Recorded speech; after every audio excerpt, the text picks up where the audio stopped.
Good morning. I'm Glenn Bischoff, and I am a content specialist at Mission Critical Partners.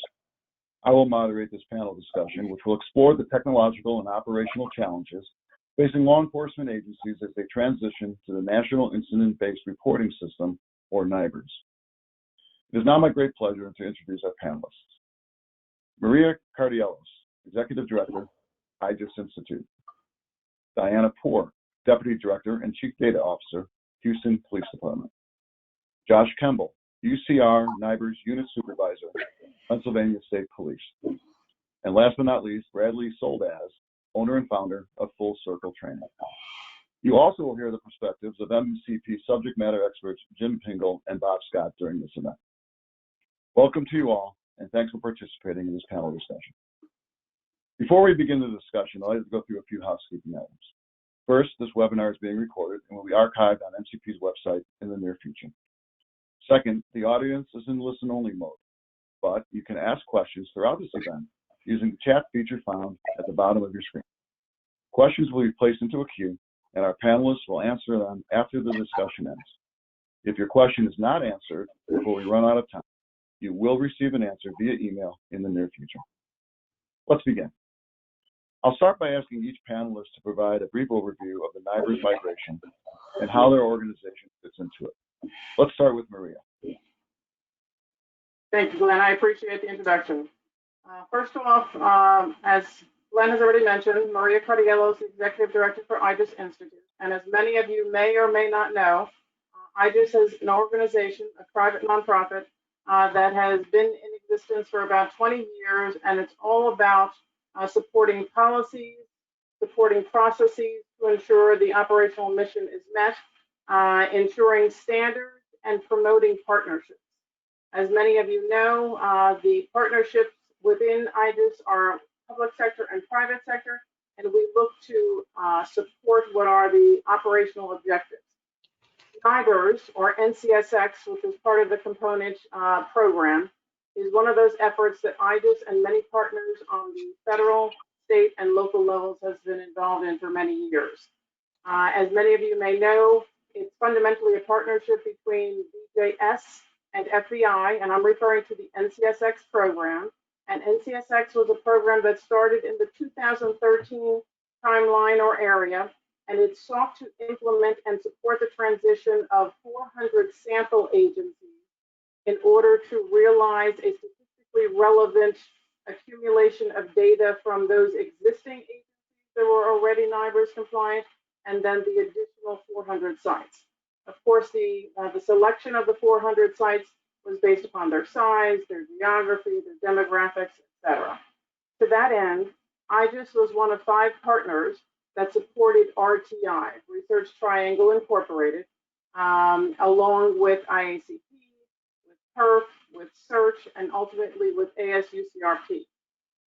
The intention of the initial program was to work with those 400 sites and support them in the transition from A to B. So it was about doing readiness assessments, understanding where they were and where they had to move towards in order to be NIBRS compliant, quantifying what that transition may be, supporting them in technical assistance or training, etc. To that end, IJIS was able to bring its members to the table because ultimately the successful implementation or transition of NIBRS was about enabling their often records management system, their RMS, to ensure that the appropriate module was realized, the functionality was realized, the data collection was realized, all in order to better collect data in order to make intelligent decisions from the operational perspective. So to that end, IJIS was one of the players. We have brought industry to the table on many different occasions, and I'm sure during this panel we'll go through several of those examples and several case studies on how we realize success. Glenn? Thank you, Maria. Thank you, Maria. Appreciate that overview. I'd like next to go to Diana Poor. Good morning, everybody. My name is Dr. Diana Poor. I'm the Chief Data Officer and Deputy Director with the Houston Police Department.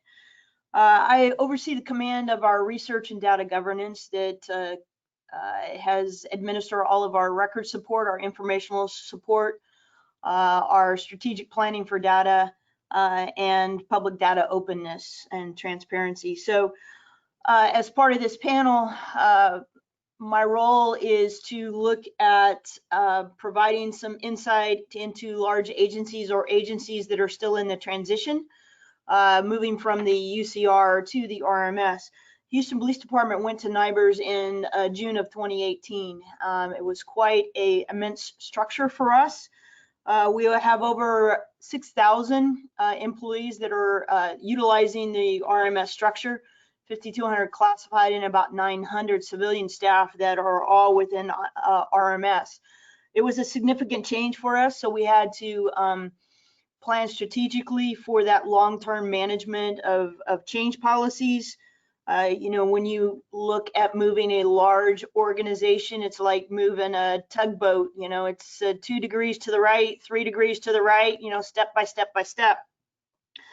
Not only that, but you know, we're sitting at the 4th largest metropolitan police city in the United States, getting all of those external individuals who used UCR data to now think of NIBRS in a different way.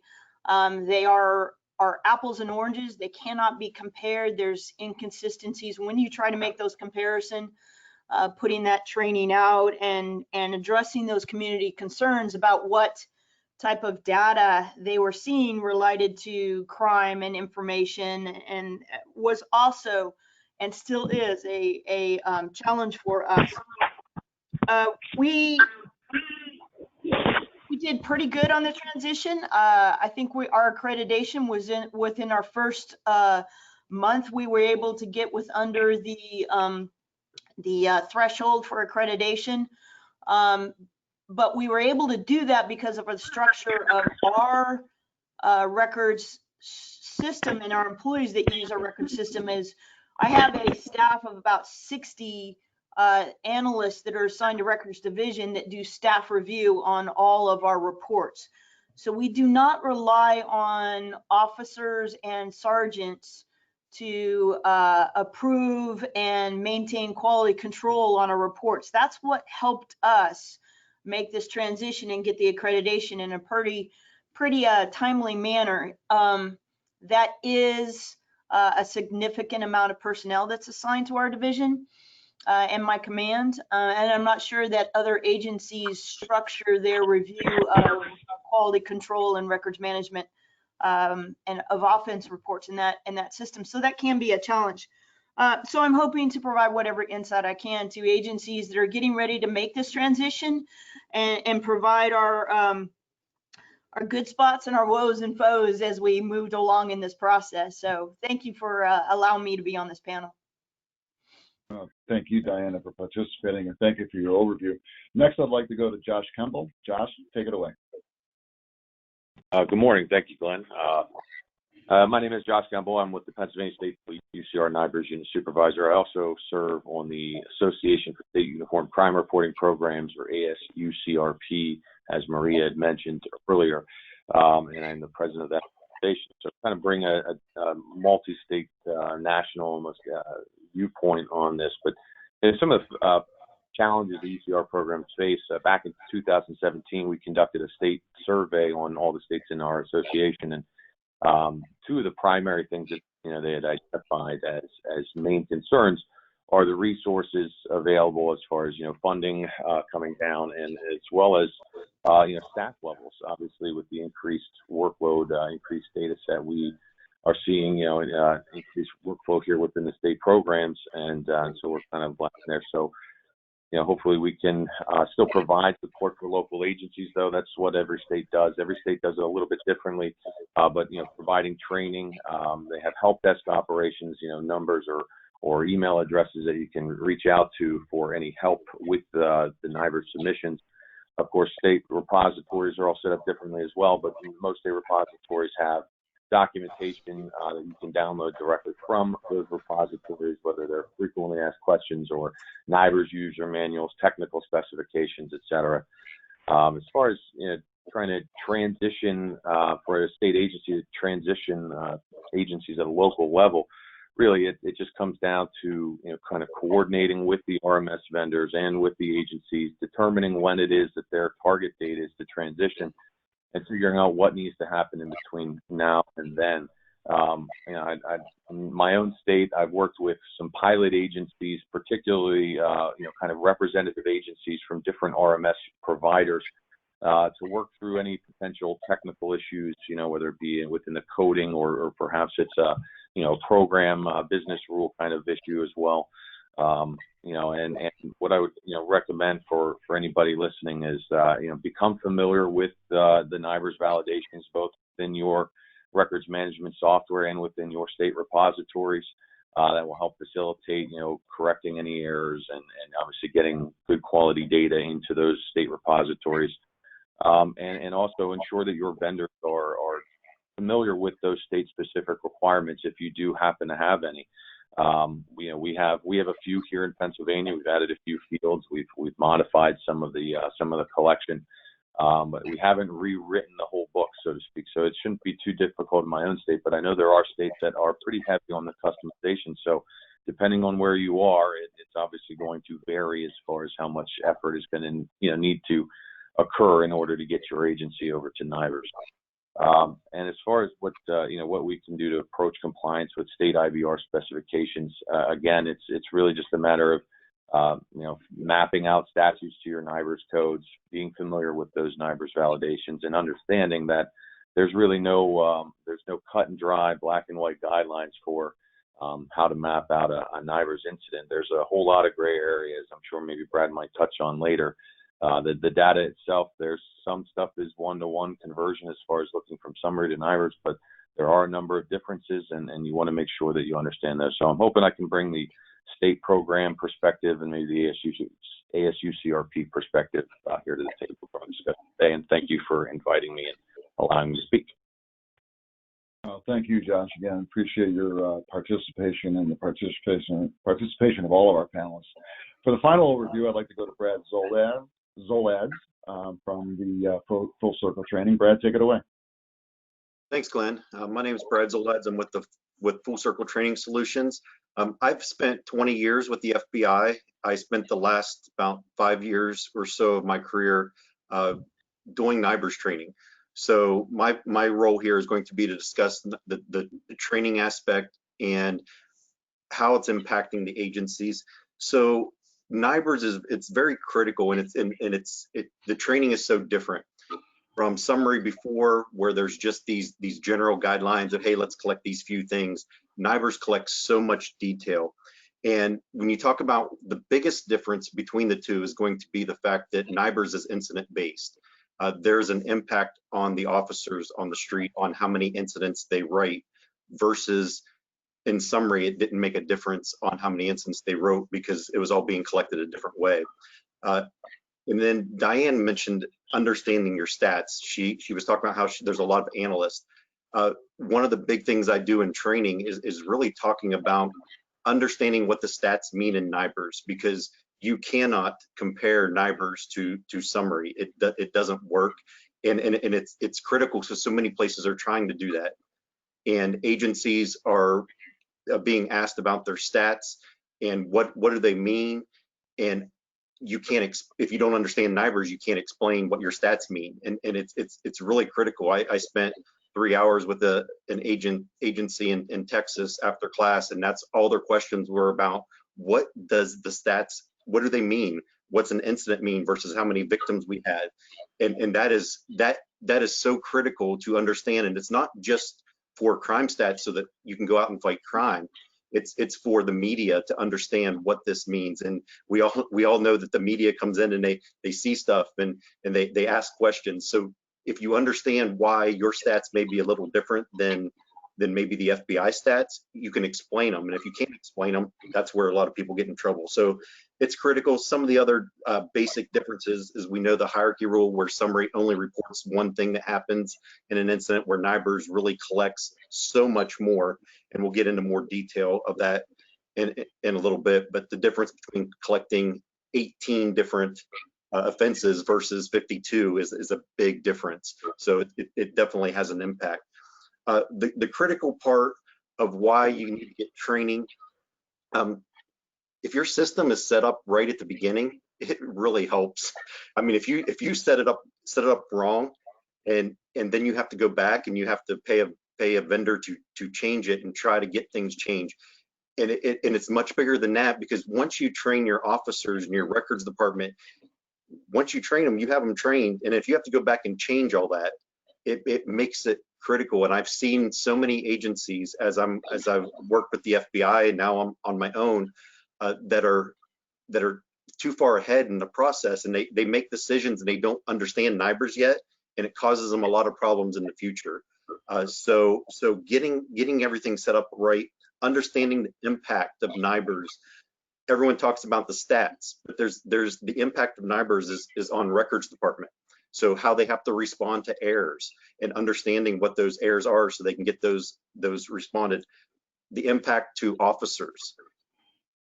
What do they need to know? That's the question I get every time I'm out. What do our officers need to know? And we're going to talk about that a little bit later.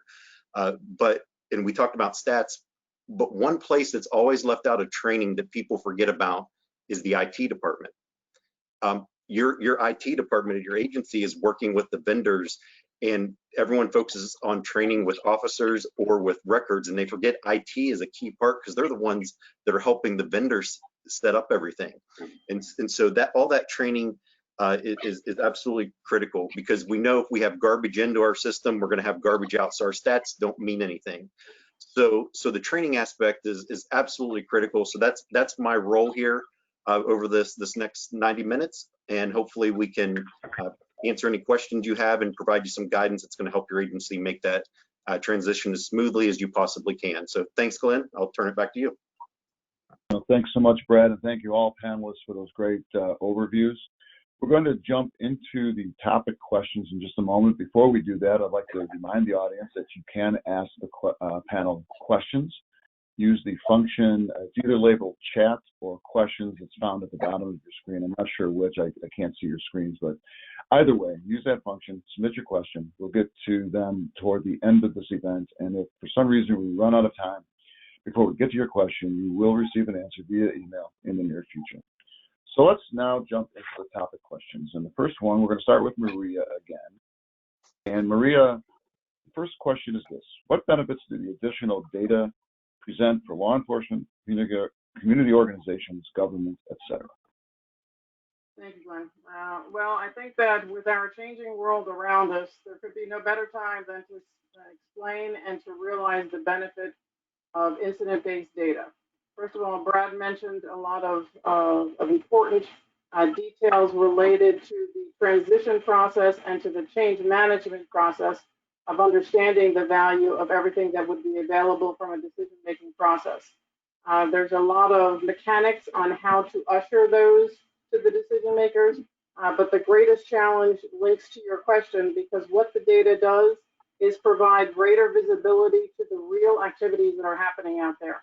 In summary-based data, it was what rolled up summaries that didn't give a lot of information for those decision makers on several levels of the operation.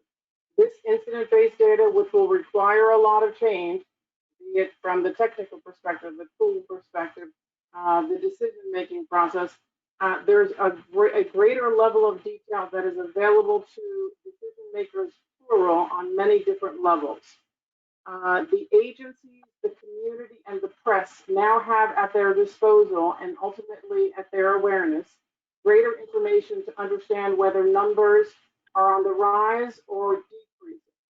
I will put a caveat in there that one of the great hesitancies that we understood from agencies nationwide is that they expected, and this is sometimes the chiefs of the organization expected that the numbers were going to depict a rise when it was artificial, just the way the numbers are being counted.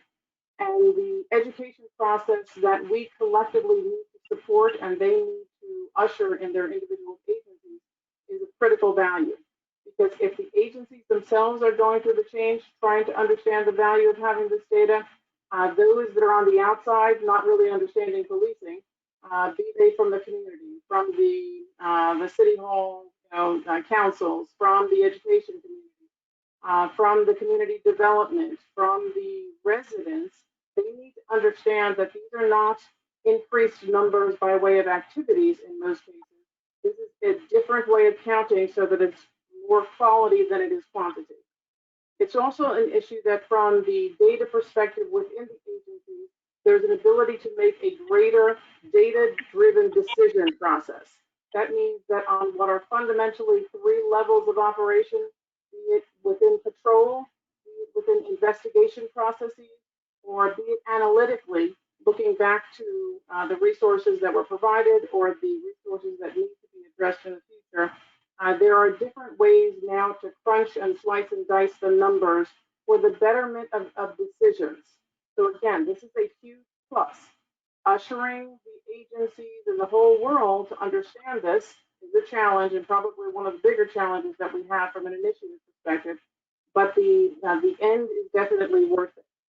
The transparency to the community, especially in the in the cries for reform and the challenges with the pandemic, are ones that could work to our advantage if this is done properly. And I say that education process and that communication process and that stakeholder management process, saying, look, the numbers aren't rising, we're counting it differently in our community now, because this is something that we are doing nationally together as a law enforcement or justice community.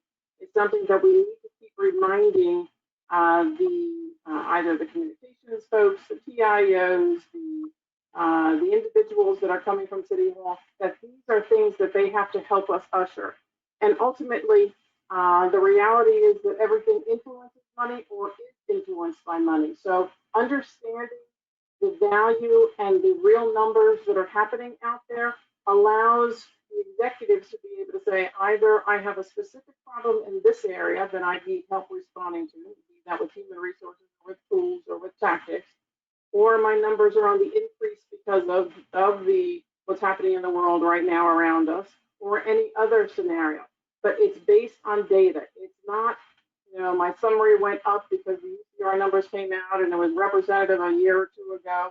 And I've been on the operational and even on the crime analysis side at the beginning of my career.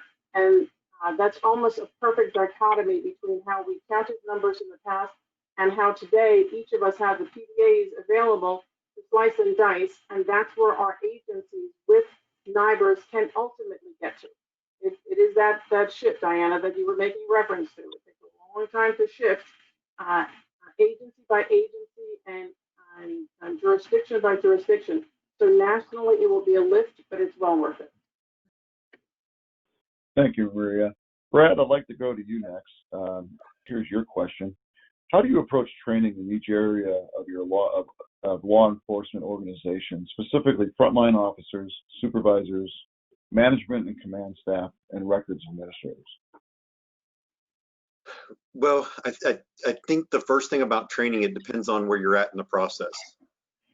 Too many people bring in everybody for training at the beginning, and the people are going to be entering information, aren't making decisions, sometimes get training up front, and then they're not doing anything for a year and a half or 2 years with that. So first, I would approach it with, who's your decision makers? Your decision makers should be your first round of training, so to speak. So they need to be the ones, whether that's your command staff, IT, I will throw in with that, training officers, your records manager. And with all that, they are the ones that are critical to make all those decisions as as an agency's transitioning to NIBRS. So from a training standpoint, they're who I'm going to approach first. Then you're going to get in, I think, your records department. You have to understand what they need, because they're going to be probably the ones fixing errors. And then real shortly after that is going to be your frontline officers. Now, frontline officers, I mentioned earlier, the biggest question I get in class is, what do my officers need to know? I was asked to come train all of Chicago PD's officers. I said no. No, not that I'm not willing to do it, but they weren't ready for it. They weren't ready for an officer. And plus, an officer is not going to sit through a 2-day class, because they don't need a 2-day class.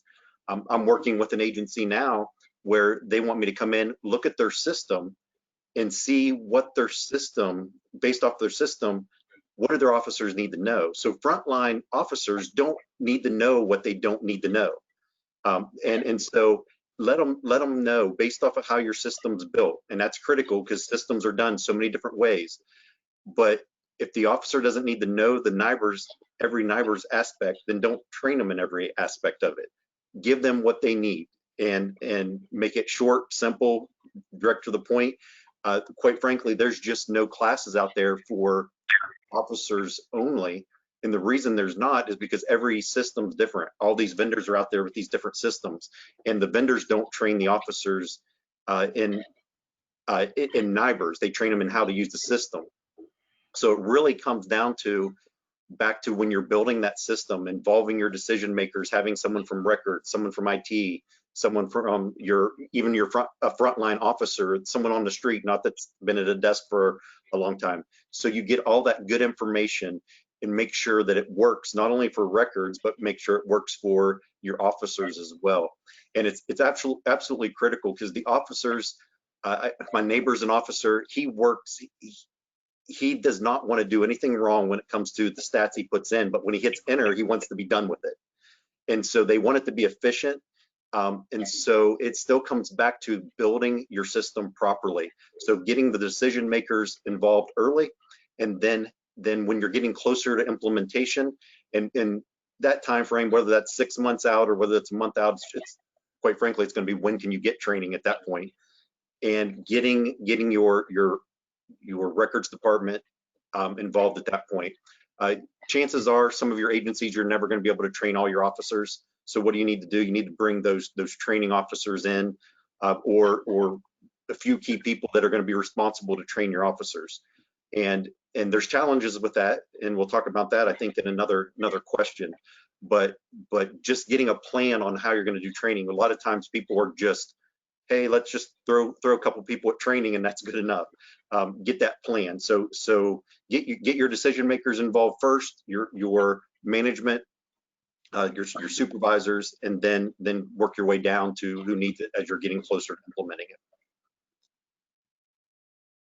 Thanks so much, Brad. I'd like to go next to Josh. And Josh, your question is, what are the challenges that you see our programs face, specifically in terms of support for local agencies and in meeting both state-specific reporting mandates and the FBI standards?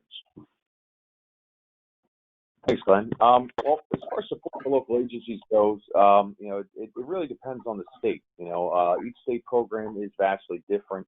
Brad can tell you, sure, Jim, anybody that's kind of traveled across the state, or the country rather, and visited different states will tell you that each state program is vastly different from the next, even though we do try to maintain that, uniform in the Uniform Crime Reporting Program. But we obviously can offer training to agencies, and that's a big help. And again, each state is different. We have our own program where we touch on all of our state-specific stuff. Where I know the FBI provide training, and then there are outfits like similar to what Brad's is in the private sector that offer assistance to agencies as well. As far as the overall challenges that we face, though, in the state program world, it really does come down to personnel and resources. Those are the two primary things. There's only, quote unquote, only so many hours in a day that you can get things done, and you only have so many hands that you can do them with.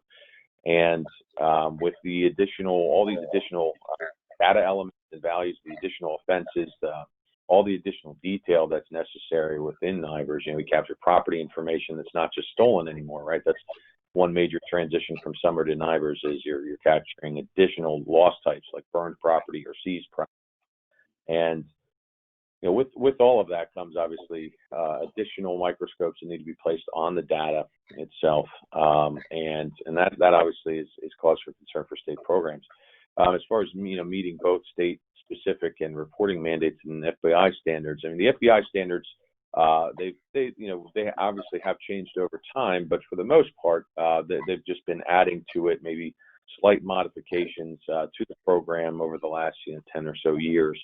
And since this project started, there have only been a few big changes. So For the most part, the FBI standards should be relatively easy to meet as far as for states, state programs, and the actual local agencies and RMS vendors. But I think what we've seen across the country is that where the development time and where the implementation time tends to get extended is when you start considering those state-specific standards there, and that's really, again, that varies from state to state. One state, they might do straight NIBRS or straight FBI NIBRS and not collect anything state-specific at all. And other states, they've integrated into other collection systems, whether that be domestic violence or, human trafficking, where they collect additional information on top of what the FBI requires. So each additional state-specific field is just going to obviously make the transition more complex and kind of lengthen that time. And as far as what more states can do for agencies, they can provide documentation, via their state repositories, whether that be frequently asked questions or help sections. Again, help desk numbers so they can speak with a live person, or email addresses where if they work off hours, or they do the overnights and weekends things.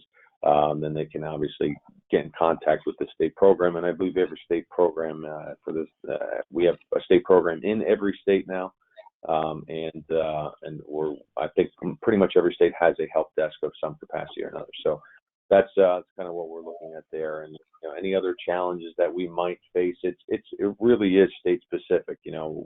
Each state, I think, has had a number of years to kind of work through some things, but as I mentioned earlier, there are just a couple of things that we cannot control, that we're just doing the best that we can with, and trying to help the agencies the best that we can.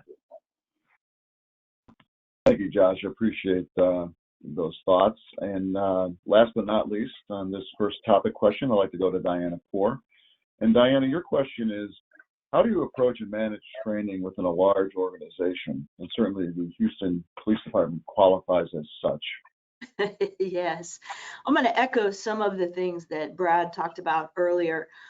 I think the key for any large organization going forward with this transition is to make sure that their RMS system is set up in a manner that captures the data in the way that it needs to be captured, and limits the selective non-selection or allows for variation between the officers.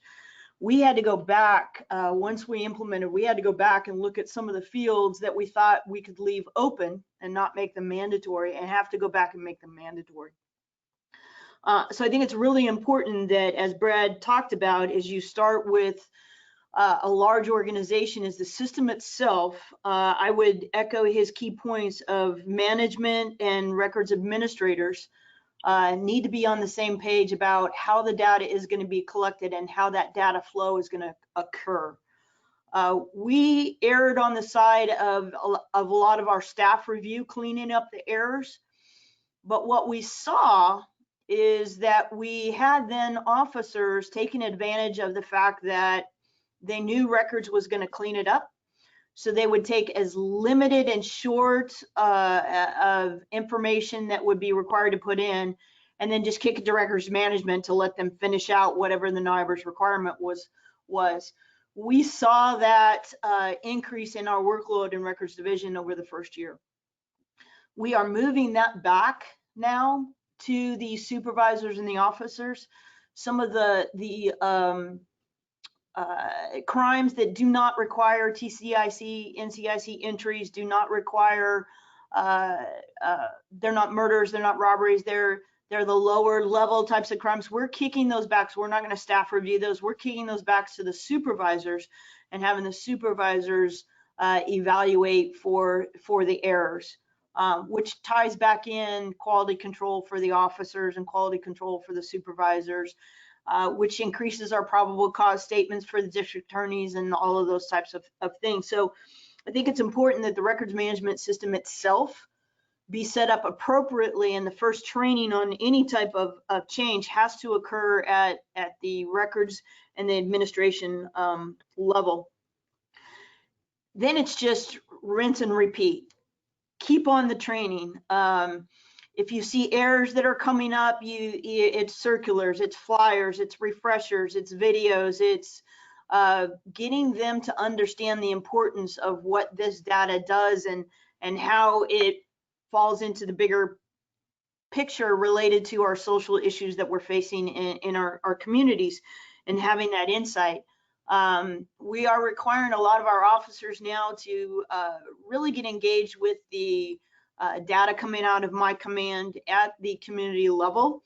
Thus, they have to understand what the data is and what it represents. But I think that's the key, is managing that change. And we as a department, HPD, when I first came on a couple of years ago, we had just completed our transition. We had our records management staff was under one assistant chief. We have 14 assistant chiefs. Our public information officers were under a civilian director. Our open management unit for open records request and Texas Public Information Act was under a different command. Our records management unit that maintained the drop-down fields within the RMS system was under another unit. I took over the command. I had research, planning, all of that type of stuff. So I had the outpouring of the data. I apologize, my lights are eco-friendly here. And it was difficult to have all of those various heads of commands and divisions to get on the same page. So what the Houston Police Department did 2 years ago is to create a chief data officer.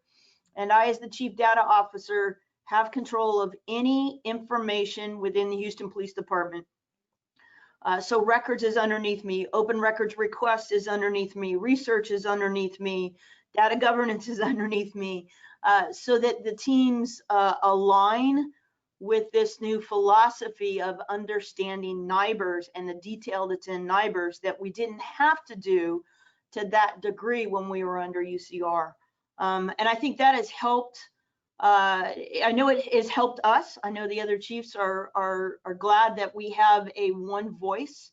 I think we've become more efficient and effective in using NIBRS data by making that change. So some of the large organizations may look at where they have these different units that touch information, and is the same philosophy being used by the different heads of those units or divisions, and do they need to integrate it in? I work hand in hand with the chief technology officer. But you know, it's technology and data are two separate things. So when it becomes information, it's mine. When it's moving information around, it's his. So I think it helps a lot when you look at managing that change. Glenn? Thank you, Diana. So at this point, I would like to bring MCP's Jim Pingle and Bob Scott into the conversation. Jim, at one point in his career, was a Department of Justice branch manager working on the National Information Exchange model, and Bob is a former captain with the Pennsylvania State Police. And so, gentlemen, you've heard the answers from each of our panelists to their first topic question. I'd like to have you provide some additional insights based on what you've heard. And Jim, let's start with you. Yeah, you know, I just see really good comments, but the workflow, change management, the training, the RMS change, all so tightly intertwined. You know, Diana's a great example here, a bit of an outlier, being one of the third largest agency in the country, but you know, everything she's talked about is relevant, whatever the size of the agency. So, you know, and that workflow, we're kind of doing the same thing with a large agency out west right now, just getting started with thinking through this is kind of a flow chart of that whole incident process. And you know, Brad's right, and Josh made the point that you know, you gotta let the officers do what they do, rely on their knowledge. Some of those decisions do need to be pushed, you know, back upstream, you know, as Diana kind of said. And it's the details about the data that are lost if they're not captured in the squad car while that incident's fresh in the officer's mind. What property was involved, what weapons were involved. So there's some of those, and again, a good RMS product will build those edit checks in. So if you know, for example, enter a property crime, it won't let you get past to validation without entering the property that's relevant and what happened to that property, whether it was burned, lost, stolen. So that's part of it is thinking through, capturing the data that's lost if it's not captured in the squad car. But as Diana said, and I think Josh said, letting the experts in crime analysis be the NIBRS experts and make those final decisions on coding and on the relevant data. And I just wanted to come back to, really good discussion about the benefits of NIBRS and emphasize something Maria pointed out, but I just want to make sure we put an emphasis on it, and that's consistency. Crime analysis units have been gathering incident data and putting it on a map since the mid-90s at least with CompStat. But now what we have, once we make this transition nationally, is every agency collecting a consistent baseline describing that incident and the actors involved, the offenses involved. So it not only helps you internally with crime analysis, but it gives you a basis of comparison, not only for the neighboring jurisdictions, but what do jurisdictions between 100,000 and 250 population look like across the country? And what do school-related or offenses on a school location look like across the country? So, just that fact that we have this consistent baseline is part of the benefits too. Thank you, Jim. Bob, what would you have to add? Up to this point, I'm really impressed with the dialogue. I'm really to get different perspectives from Josh to Diana to Maria, as well as Brad. It's really an engaging discussion. But one thing that I picked up on, Glenn, what Brad said, because I'm always focused on the end user experience and the officers. And we, in our presentation earlier today at this morning, because we've had a lot of instances lately where we've seen where the software wasn't doing the heavy lifting. They wanted their officers to understand NIBRS. I'm like, don't go there. Do not go there. The officers are trained on their crimes code or their criminal statute. If they pick the right criminal statute, then all the UCR or the NIBRS should happen in the background. Let it put it in the right bucket, the right NIBRS bucket. We gave an example on the earlier presentation of in Illinois, which Jim was instrumental in helping develop and map 800 different criminal statutes in Illinois to the right NIBRS bucket. Well, if you try to get those in retail theft alone, there's 11 retail theft offenses, and there's 5 different NIBRS buckets that they go into. Just make the officer report what crime he's investigating. Let the software decide what bucket it goes in. So to that end, you're absolutely right, Brad, when you said, let's make it easier on the officers. They don't need to understand NIBRS, but the commanders do, the statisticians at the agencies do. As Diana said, the data analysts do. They need to understand how the data is now being presented to them in a different way, a much more detailed way than it was before. But for our recommendations is please don't drag the officers into it, because we have one agency, a large agency. They started that process and the officers were totally confounded. NIBRS, we don't even have a thing called swindling in our crime statutes. Like, what is that? So don't try and make them understand what they don't need to understand. So that's one thing I would just like to emphasize, and I think everybody is in agreement with that. That's when you get to the front end user, try and keep that as much hidden as you can, Glenn. So, Bob, I'm wondering how the software goes about doing that. Is it some combination of artificial intelligence, a bunch of algorithms that are running in the background? I mean, can you provide any kind of like a high-level overview of how that works? Yeah, and it's fairly basic, and the software has always been kind of built this way. When you have an offense field and you select an offense that requires 5 new data elements be reported, they automatically pre-populate when I select the robbery, and it needs 5 different new data elements because I selected robbery. For an assault, it may be 3 elements. For a homicide, it could be 6 elements. but the software determines what information it displays to you based on the crime that you've selected.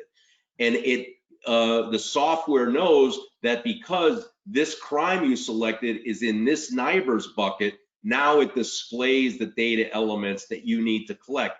And Jim pointed on this as well. Then there's data validation checks within the software. Now that you've named your offense and the other 5 data elements you must collect are exposed to you, you've got to fill all 5 in or it won't let you submit the report. It doesn't get, and Diana hit this hard, you can't let these errors go to your records administrators to fix them all. They'll be overwhelmed with errors. The software has to have compliancy checks and edit checks built in so that the reports are coming through nearly pristine. Great. Thank you, Bob. Great answer to that question. So I'd like to get to the start with the second round of topic questions, but before I do, I would like to remind the audience that they can ask our panelists questions. There's a function that you'll find at the bottom of your screen. It's labeled either chat or questions. I'm not sure which, but that's where you go. Submit your questions. We will get through as many of them as possible at the end of this event, toward the end of this event, I should say. And if we run out of time before we get to your question, we will provide an answer via email in the near future. So, round 2. Maria, you're up. Here's your question. How should an agency approach its records management system vendors about implementation? Great, thank you, Glenn. First of all, after what were phenomenal comments from Diana, from Josh, from Jim, I think the easiest way to say it is that your RMS provider needs to be your partner. There's probably in the area of, I don't know, a dozen or 20 different main RMS providers nationally that service the 18,000+ agents. That should be that there is little inconsistency and that there are no anomalies, but we know that's not reality. So the Houstons of the world, the NYPDs of the world, there are agencies that have full right to have what are individual needs and requirements. The rest of the world, and I'm hoping those that are in our listening circle because they're still moving towards the transition, the rest of the world should go towards as much standardization of requirements as possible. When you think about requirements, especially in NIBRS, and Josh, you were making reference to how the system does it, it speaks to a hierarchy of the federal requirements, what might be your state requirements, what might be your local requirements. But when you get to the point that then your agency may want to see it this way versus see it that way, that's where change management should come to bear. That's not to say that you shouldn't have it presented in the way that you want it, but that shouldn't be front and center, and that shouldn't modify how the solution is brought to you, because they're, from a pragmatic perspective, that nuance for your particular agency times the thousands of agencies nationwide is a one-off that's going to have to be supported by the solution provider, and that ultimately costs you time and money. That's the most important part, costing you time and money. The operational imperative from an agency perspective is getting quality data in, quality data out, good decision making, etc.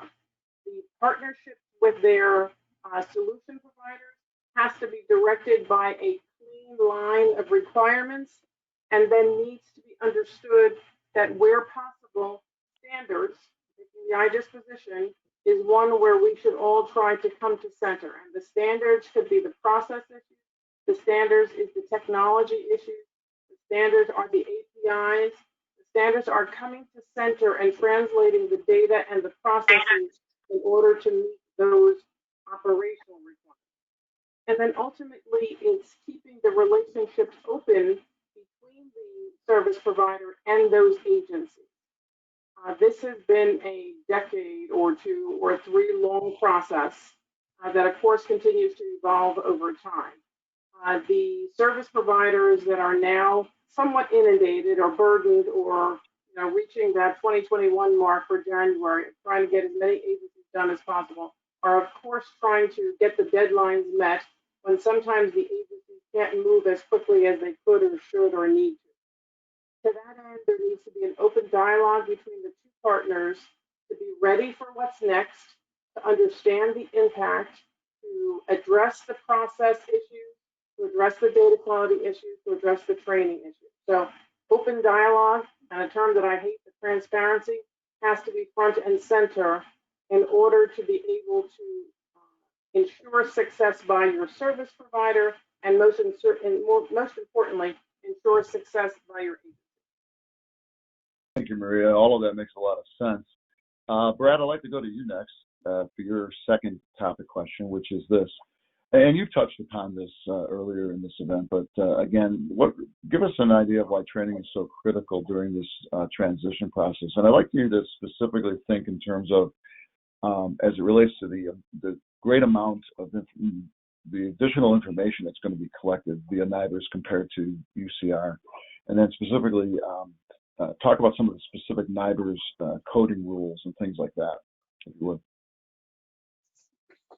would. So the challenge is, so there's a lot of different coding rules that's in NIBRS, and some of the things that they're going to be facing. So if you could if I could just pause. Hey, Glenn, can I ask a question on this? Can you follow up on that specifically? I had a different question I thought I was going to get, so I just want to make sure I'm hitting the right thing. Sure. Oh, you know what? I apologize, Brad. You're right. Forgive me. So Okay. I lost my place in the script. So what common challenges do agencies face when it comes to training, and how can they address those roadblocks? That's a much better question for you. No, that's no problem. I wanted to make sure I answered the right one. So the challenges that's there in training, oh my goodness, I can list a lot of them. I'm going to try to keep this very simple. First of all, it's a lack of opportunity of training.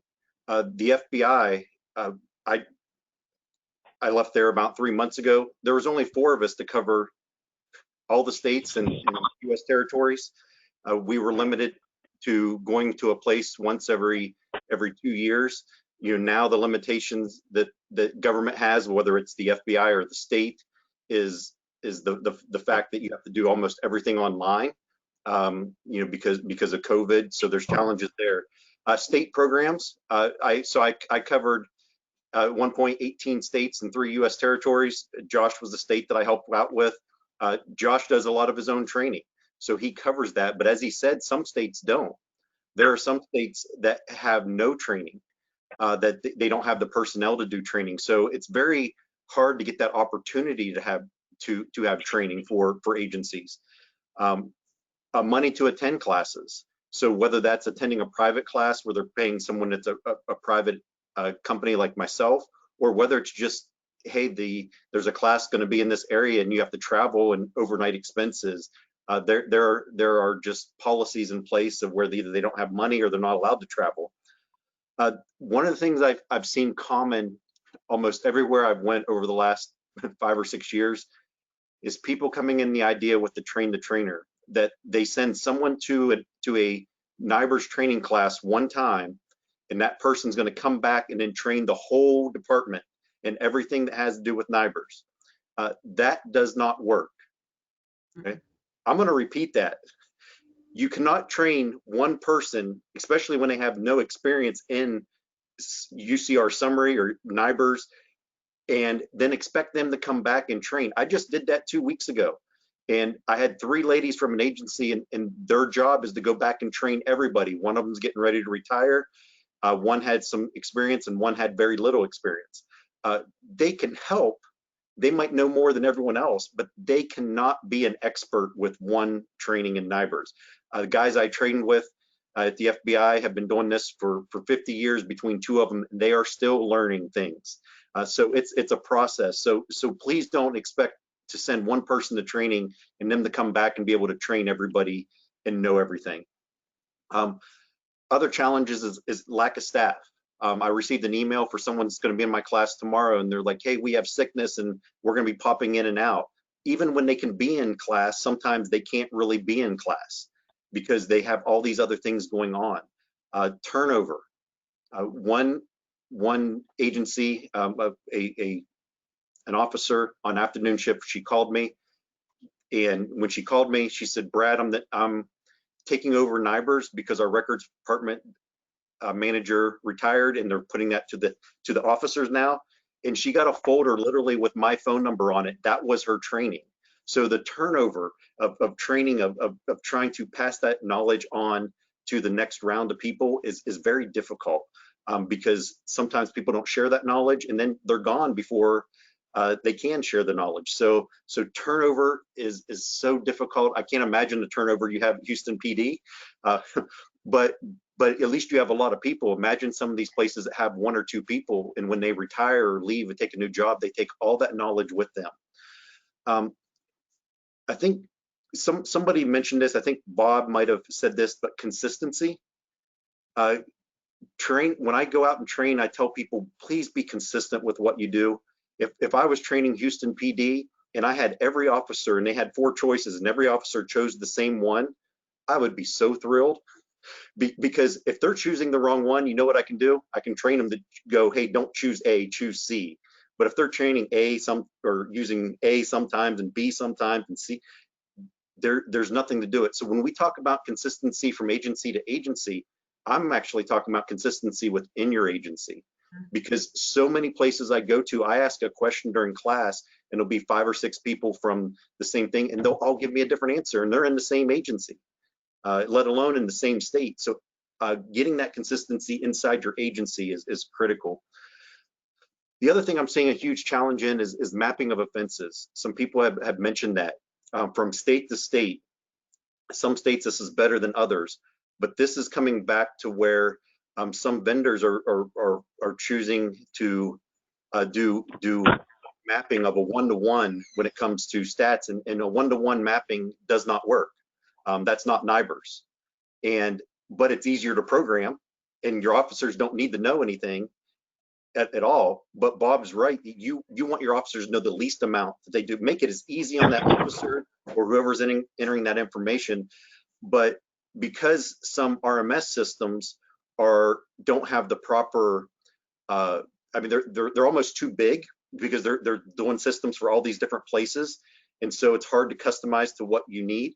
But getting that RMS system to do that behind the scenes, and where an officer doesn't have to choose which NIBRS offense it is, the challenge is when it's 1-to-1, it's easy. If there's a murder, it goes to the FBI as a murder, there's no problem. But when you have those larcenies and frauds and assaults where that state statute can map to multiple, that's the challenge that I am seeing when I'm out in class. And some RMS vendors are going and they're choosing one. I have one that's a home invasion versus a murder. They use the same state statute for both of them. The agency's actually sending the FBI a burglary, and they're losing the murder. And that's major when you talk about stats. So getting your RMS to make it as easy as they can, but these RMS vendors, it's very difficult for them to meet the needs of everything, and they don't have training. RMS vendors absolutely know everything about the technical side of it, but they don't know these ins and outs of how it impacts an officer on the street or what records need. From a technical standpoint, they'll get you what you need, but from a practical standpoint, it doesn't always line up really well. And so having those, again, coming back to those discussions early on in your process is critical. And what else did I have? Mapping. Okay, I think we've temporarily lost Brad's audio, so hopefully we'll be able to get that back. In the meantime, I'm going to move on to Josh. And Josh, your question is kind of a follow-up, really conveniently enough, to what Brad was just talking about. And your question is this: how should agencies and RMS vendors approach compliance with their state's incident-based reporting specifications? Well, there's a number of different things that need to be considered when agencies and RMS vendors are looking at transitioning their agencies over to NIBRS. I mean, first of all, there's other things that need to be done outside of the programming world, right? It's not just the one thing that I remember, my first real kind of exposure to NIBRS on the national scene was in Clarksburg, West Virginia, back in 2015. The FBI held a conference, and they called it, I believe, it was Navigating NIBRS. And one of the things that they strictly told us is that this is not an IT project solution. Your RMS is there as a tool, as a partnership, as what's already been mentioned. It should be there to help facilitate the NIBRS transition, not be the crutch on which you lean upon. And so you want to make sure that you send as many people that you have, that you can send to training. I mean, we have. We kind of talked about large agencies primarily on the call today, or focused on them. But really, this applies up and down, no matter if you're a 1 or 2, officer department. We had one agency where they have 6 officers assigned to that agency, and all of them are part-time, including the chief, and all of them came to my training. So it really just does depend on your agency's needs. They really went from limited UCR knowledge to now, being ready to transition into the NIBRS environment. Definitely want, you definitely want to train as much as you can. I cannot stress that enough. Piggybacking off of what Brad said, that even train at different levels. Don't train the officers on what they don't need to know, but make sure that it's not just on one person. And I think that's the most crucial takeaway from training, is that you really, and Brad hit the nail on the head, the train the trainer approach, while it might work in other programs, other things where there's some level of familiarity with it going into it, it's really not very easy unless you have a really specific, or really amazing and talented individual within your agency that can go to a training and really absorb everything and be able to then develop an internal program. The next thing I would recommend is that the RMS familiarity is incredibly important. Bob touched on this. The software does X and Y. It pulls this field, it pulls that field. It requires, if you select the homicide offense, or if you select the homicide offense in the RMS, that it then spits out a couple other questions that can be answered, like the additional homicide circumstances, or the type of force or weapon that's used. So those kind of things, become familiar with those at the RMS level. But then also, once your RMS vendor has developed the state-specific items, you make sure that you're testing, whether you have somebody within your own agency that's capable of fulfilling that role at the local level, or if they're testing their own extracts, meaning the RMS vendors in a test environment.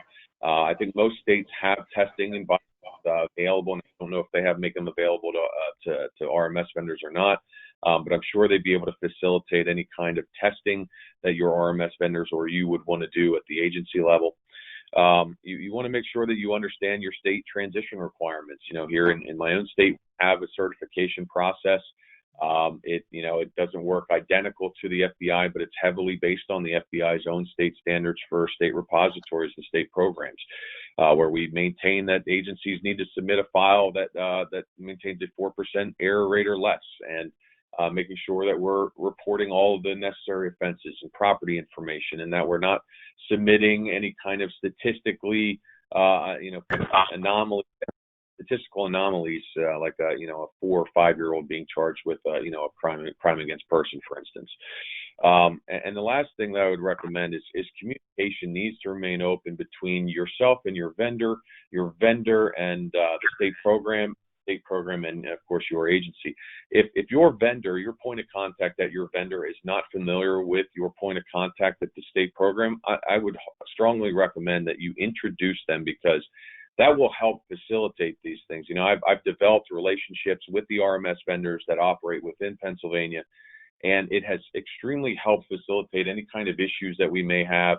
If we're seeing common problems within the data, all these theft offenses are coming over and there's no property information, that could be a programming error. I don't need to reach out to 20 or 25 agencies that are represented by this RMS vendor and say, hey, can somebody please contact your vendor that we've seen a common problem? I just reach directly out to that RMS vendor, and I'm able to make that connection and say, look, these are the common problems we're seeing within the data. It may be an issue with your file extract, and then they can address that at that technical level, rather than involving the agencies as a kind of a middleman, if you will, or a liaison. If you'd like to stay in the loop, obviously we do that here. We keep our agencies in the loop of what's going on. with our conversations with vendors when we discover these kind of issues. But communication is really, truly key to making sure that, again, you understand your requirements, that you have everybody trained, that you've done all the necessary testing, and that the state is ready to sign off when you transition over to NIBRS. So make sure that you do all of those things, and you should have a pretty smooth transition. Thank you, Josh. Diana, you've been waiting patiently for your next topic question, so let's get right to it.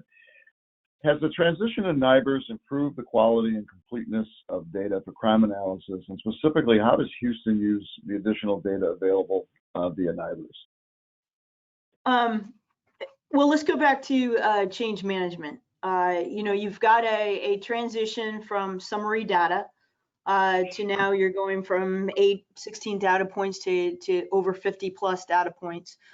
The first thing that I think any agency needs to look at is to get their upper management on the same page as to what they consider to be important to them and what are going to be their, all of this data runs back, especially to management, to performance indicators. How is this agency doing? What's the crime rates? What's the upturns and the downturns of specific areas around the city? The mayors want that. Everybody's looking at what is happening socially with crime rates related to COVID and social issues and societal changes.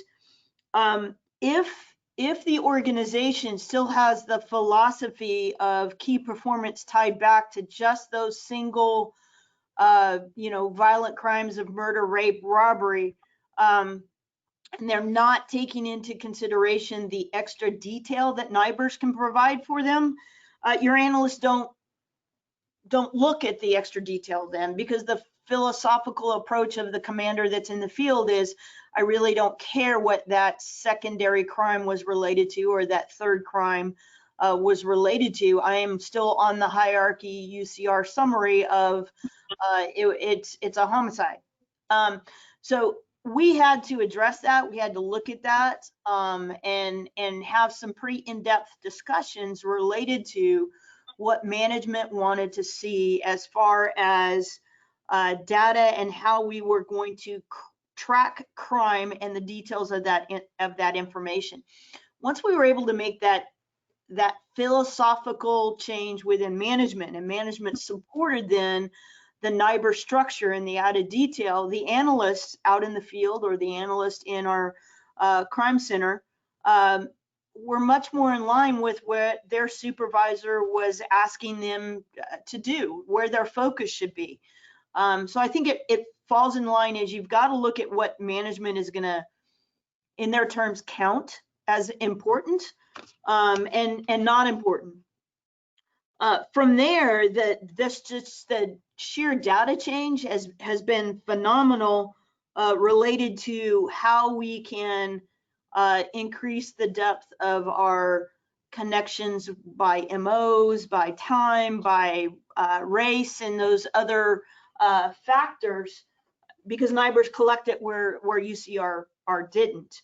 The change from the organization itself has been slow. It's that big ship. It takes a while for, I got 43 different commanders with 43 different personalities, and what's important to them is all 43 different things. So that's been a little bit slow, but when you talk about the data that I have access to that's going out to the research agencies, PERF, DOJ, CPE, those types of entities, universities are now getting very rich data that we can do more with related to giving us some insight into trends that we had no ability to see in the past. And we can really look at trend analysis and data collection and provide a more in-depth, a richer environment for commanders to start to see how this interplays. So it's been a challenge. It continues to be a challenge. I think the youth of the department and our command staff has helped to address that situation, but the completeness is there. And the additional value to the data that we collect is phenomenal. And I truly anticipate that probably within the next 4 to 5 years, as you see this richness really start to come out in these big research studies related to societal issues that law enforcement faces right now. And I think, you know, when we talk about race, we talk about age, we talk about gender, minority, locations, geographic, all of those things now we have some data points that we can actually see a bigger picture of. And I think that's very important. And from our perspective, it's been extremely valuable. We're still learning how to use it. It's just because it's just such big data and how it relates to each other. I do want to touch base one thing on what Josh said about the records management systems and the collection of data. I would encourage agencies that are looking at record management systems to make sure they do not let their vendor drive what they interpret the NIBRS data collection should be, okay? You really have to look at your agency's, your state's laws, and how that links up with the NIBRS definitions and all that type of stuff. And really the only entity can do that is that local entity, okay? And we ran into that a couple of times where we had to go back, and once I started getting the data out of the system and looking at this quality data, I was like, I'm missing something here. This isn't right. It does not fit with our legislative mandates for the state of Texas. Why are we collecting it this way? And what I learned is that it was driven by a decision that was made by our vendor related to what NIBRS said, but not what our state law said. And so we had to make that change in the middle of a collection code. And I think so for new agencies that are starting to change, I think it's really important that you make sure that your vendor does not drive your decision making for how NIBRS, how that data should be collected within your RMS system. You really need to have somebody interpret that. Thank you, Diana. Awesome insights. Thank you very much. I'd like to bring Jim and Bob back into the discussion. We've covered a lot of ground with this second state of topic questions, but I'd like to get their insights on what they've heard. Bob, let's start with you. What were the key takeaways from this, some of the answers provided by the panel on the second set of questions? I'd just like to touch on something that Diana just referenced about interpretation of statutes and how they map into NIBRS categories. You know, you would like to see at the state level that state statute is done at a state level and dissected so that the answers are there and the state determines that a retail theft where I underring something is an embezzlement, but a retail theft where somebody changes the price tag, that's a fraud. Okay, well, you make that decision. Just tell us how you want to code it. And that way, every state agency, then every law enforcement agency could be on the same turf. They're not all interpreting it different ways. So it would be great. And what we saw in Illinois is they just took that state, 8,000 statutes, but there were only 800 that applied to NIBRS. So they took the 800 and they mapped every one. And Jim Pingle was part of that effort. And it's like, wow, we have a playbook. Everybody has a playbook. And we have 11 agencies west of Chicago that we told their vendor, here's your playbook. Make sure that these get mapped into those categories. And then when the mapping occurs, make sure that the drop downs appear for the officer to fill out. And I don't see that. And Brad, maybe in your experience, I don't see where every state has created that playbook. And they leave it up to agencies like Diana's or others to make those decisions. And then you have errors getting sent up to the state. Houston may send it one way and then Dallas sends it another. And I don't see why the states don't embrace that and say, look, I know it's a lot of work to map 800 statutes, but somebody's got to do it. And once they're done, present it to all agencies within your state to say, this is the playbook we're working from. Then when a new statute comes in, they map it as needed. Or there's a modification to the statute, they map it as needed. If we had that centralized way of thinking, I think we'd be in a lot better shape. Great insights, Bob. Thanks. Jim, what are you thinking right now?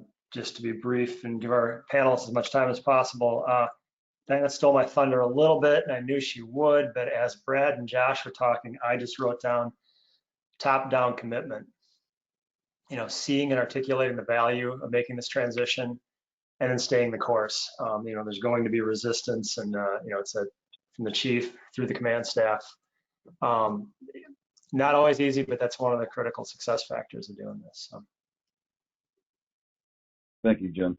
So I'm going to ask one last topic question of Diana and Josh, because they are working actually for law enforcement agencies. What public relations challenges do agencies face when making the NIBRS transition, and how should they be addressed within their communities? And what I'm thinking about is that, at least in the beginning, there might be a perception created that crime is going up when it's really not, because just more data is being collected. So, Diana, let's start with you on that question.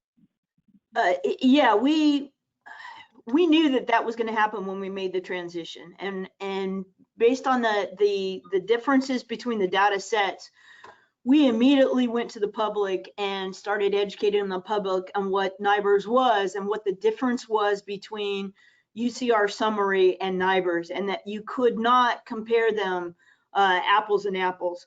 We actually did a 2-hour press conference, myself with the chief and all of our media outlets, to put some emphasis on describing what NIBRS was, why it was different from UCR, and why you might see a change in how we count. And I think it was important that we have those conversations, and we continue to do that with our community groups, is to talk about the fact that it's just a change in the way information is counted. We no longer are counting under this process. We are counting under this different process. And they are really, it's like English and Spanish or French and German. It's two separate languages, and they don't correlate. You may be able to translate some of them, but not every word comes across in the same manner or perspective. If that's a image that people can relate to, we use that language, and we did it publicly. We put it out on our website. We sent information to all of our PIP meetings, to our communities, to our commanders. We did some video for our officers, our PIOs, and that type of stuff, to get them to understand that you know, NIBRS data is going to be different than summary data, and really it's apples and oranges. The department made the decision to actually flip the switch to go to NIBRS in June of 2018. What is difficult for me as a chief data officer now is that 2018 data. I have half of it that is in UCR, and I have half of it that is in NIBRS. So as agencies look to make this transition, I might recommend that you try to get close to that. Don't do it midway. You lose a year and a half of data either way. And if you're a pretty significant agency like us, I mean, I've got Northwestern, Rice University, Perf, DOJ asking for data all the time, and I've got this 2018 data that's half and half. And it's really tough to handle that information. So I would say, you know, you probably do not want to make your transition mid-year. I would encourage you not to do that. But it's important that you educate the community as best that you can through public relations, media outlets, on your website, and all that type of stuff. We completely changed our reporting format. UCR was reported in this type of template. We changed the color, we changed the way it looked, we changed what we called so that it looked completely different. We put it under a different header, and then we put an explanation out there as you cannot compare these two. But we still struggle with that. A lot of people, you know, want to try to, Well, I just got off a phone call with an entity here local that had mapped UCR data for a long time, and they want to try to continue to map NIBRS to UCR, and I was like, that's just impossible. You can get probably 95% of it mapped, but you are going to have a percentage of that data that you will not be able to map back to your original UCR categories. And it took them, it was a good 2-hour conversation with them to get them to understand the variations between the 2 different data sets. And so it's important to be very proactive in that. We started 6-8 months ahead, to communities. You're going to start to see this data. This is what NIBRS is, so that when we made this transition, and we did the big public PR push with the media outlets and that type of stuff, it was a little bit easier to have those discussions. And then I could take that 30-minute video clip of when we talked to reporters and just put that or send that out to whoever I needed to send it out to. And we continue to stress the importance of it is 2 different counting systems and structures. And the data is just so different from summary data. You just can't compare them. Thank you, Diana. That was a very, very thorough answer. Josh, do you have anything to add to what Diana said? No, Diana hit pretty much all the points. I mean, the main points being really you need to get ahead of this. So that's probably the most important point out of all of it is don't wait until the last minute to notify the public. Listen, we're changing reporting systems. This is what's going to happen in the data. As Diana mentioned, it's not apples to apples. It's very much so apples to oranges. She used different languages. I used the Spanish and Portuguese, where they might be somewhat similar as far as you can identify nouns, so to speak, but as far as the what, the how, the why, all those questions aren't answered within summary, but they are within NIBRS. And so just adding those different dimensions to crime data collection, it's going to obviously make the collection more complex, and it's going to also increase the number of offenses that are reported, right? We're going from essentially one offense per incident, except in very specific cases in the summary reporting system, to up to 10 offenses per incident within the NIBRS system, and seeing anywhere between 1.1 and 1.5 offenses per incident, I think, are the variations around the country. And so that if you think about percentages, that's anywhere between a 10 and 50% perceived increase in crime. And obviously, just getting out ahead of it and saying, no, it's not that crime's going up. We're actually collecting more complete, more accurate data. This data can be utilized by the public, ingested by the public, and you can really do a lot more with NIBRS versus summary. That's why we're going with the NIBRS program and the NIBRS system. We want to be more transparent. There's a lot of benefits that you can then also highlight within that press release, like that additional transparency, the better quality data. And then expanding that collection too becomes far easier, because the summary total, the monthly totals of the summary reporting system make it very difficult to expand that program. And it's a good thing that the FBI thought of this back in the the 80s, late 80s, and early, and started implementing there in the 90s. That we need something that's going to replace summary, because eventually summary is not going to do the job. And we're transitioning to NIBRS now as a nation, and obviously more agencies will come over as time progresses. But the lessons learned from the ones that already had is get ahead of it, make sure that the public understands, and also have that that readiness, kind of like what Diana said. You're going to have a period of time where your data is going to be very difficult to compare. And it's not going to be until you get, really your first full year of NIBRS data where you're going to be able to start getting the maximum amount of value, and really not until after maybe even the following full year of NIBRS data. So you can actually compare apples to apples trends, a full year of NIBRS data versus a full year of NIBRS data versus any kind of blended set. So, get ahead of it. Understand you're going to go through those growing pains during transition years. Be responsive to media requests, and I think that the transition will be just fine for your agency or for your program. Thanks very much, Josh. We've got time for just a couple more questions from the audience. And the first one, I'm going to ask Jim Pingle to weigh in on this. Jim, what happens if an agency is not going to meet the deadline of January 1st, 2021? Okay. The world doesn't end. the way it works, and Maria, you've seen this from the Nationals perspective too. Brad jumped in to help me out, but the one impact is going to be that agency's data is not going to be counted in 2021 in national crime statistics. And that's no longer just the book that comes out 18 months later called Crime in the US. If you Google Crime Data Explorer, the FBI has a website where they're actually mapping and putting incident data up.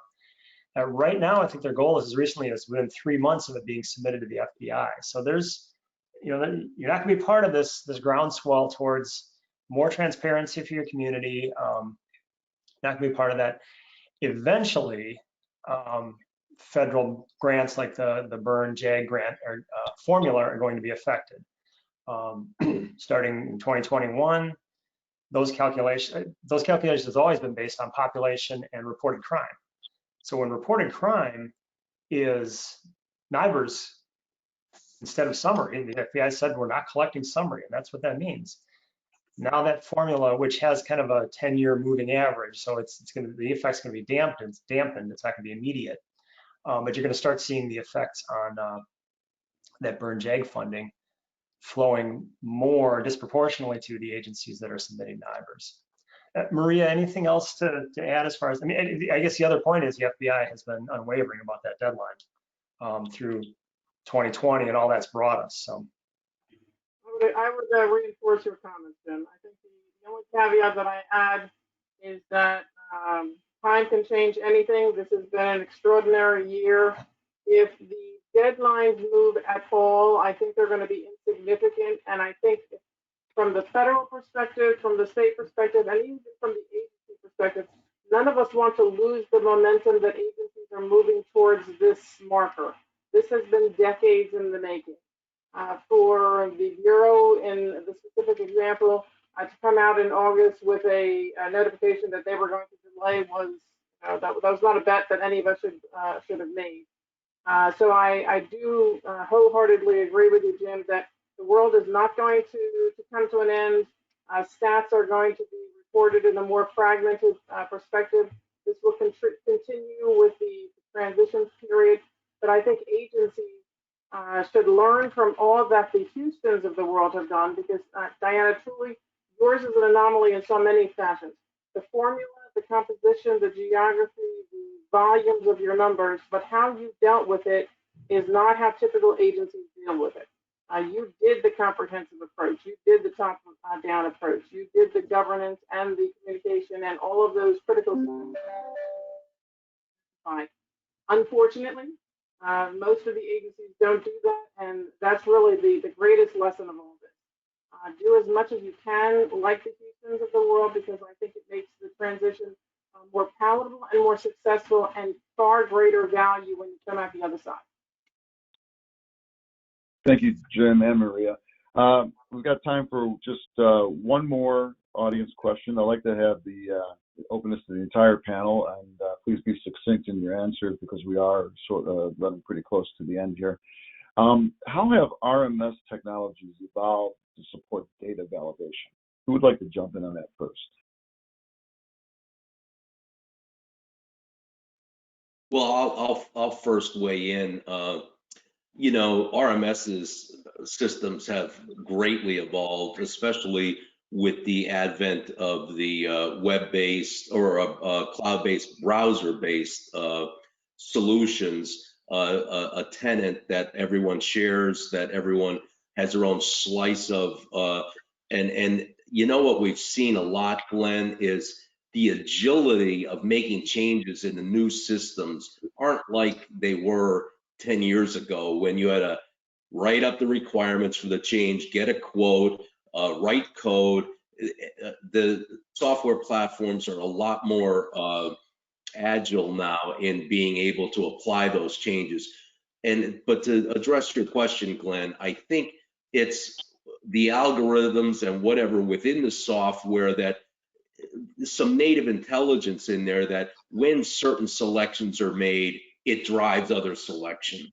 And the software today is very good at that. It's very good at saying, if you choose A, C, and D, you're now presented with these factors, as opposed to ABC. So the software is there, but Brad made a point earlier. Make sure the software works for you and make sure that it's best tailored for your agency's operation. When we do procurements, it's amazing how you see one agency may hate this piece of software, another agency loves that piece of software. So that's because of the fit within their agency. So those are the two things I would weigh in on, Glenn. Thanks, Bob. Rest of the panel, does anybody have additional thoughts? I would echo what Bob was saying is a lot of the new RMS systems are a lot more internally configurable, a lot more agile, which allows for agencies to make the changes that they need to make depending on where they are in the structure of the system or their growth. Lessons learned. You may start down one path, think this is the path that you need to take, and find out that it's just full of potholes, and you have to back up a little bit and reconfigure a system. And when you're as a lot of government agencies are economically strapped at these times, it's hard to come up for those dollars to make to change those fields within an RMS system that's not agile. So I think that has been a good trend with our vendors. And I know that whenever I talk to a vendor, I'm always looking for configurability, agility. What can I do myself as opposed to having to pay a vendor to do it? So I think those are things that agencies that are coming online where they may have to change or purchase an RMS system need to pay attention to and move forward and challenge those vendors out there to be more adaptable to that. Thanks, Diana. So in the interest of time, I'm going to get to our wrap-up question, which is open to the entire panel.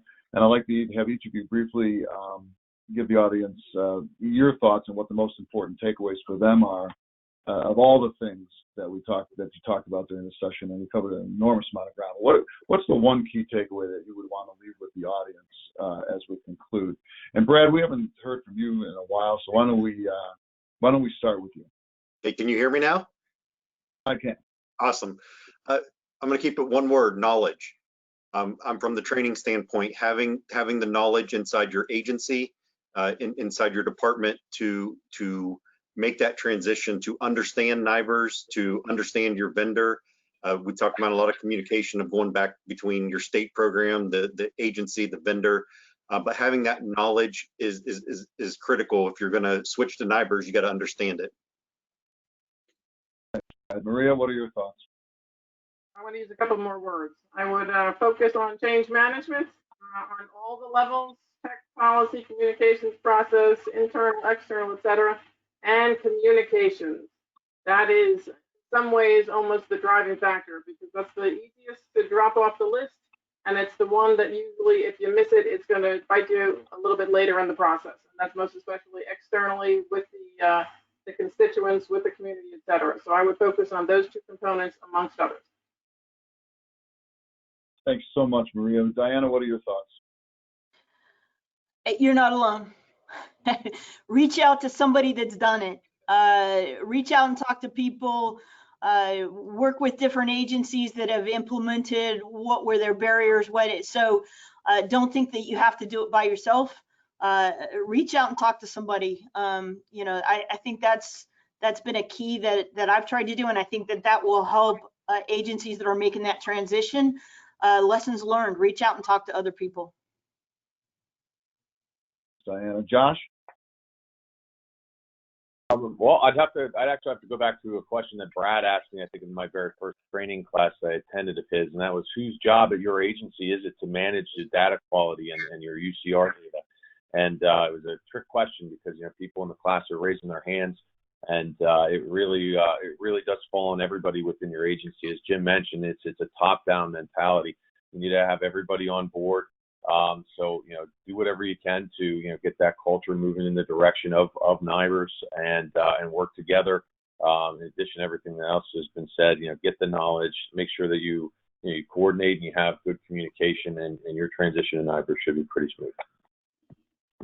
Thanks, Josh. Thanks to all of you. Jim and Bob, why don't you bring us home? What are your last thoughts?